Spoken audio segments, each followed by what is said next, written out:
Hello យើងមកដល់អូតៃនៅលេរ៉ូម៉ាណាឈ្មោះគេបាហាហៀអីបារិហៀ Princess Grand និយាយបងបាក់ដាក់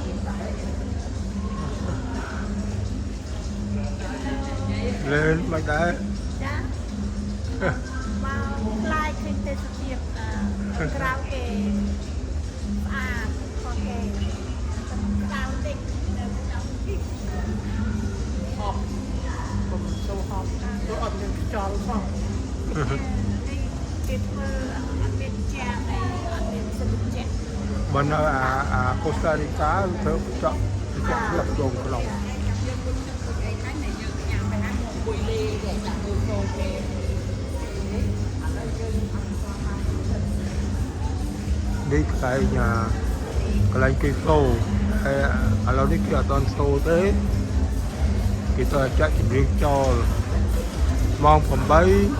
mong bấy ban cây sâu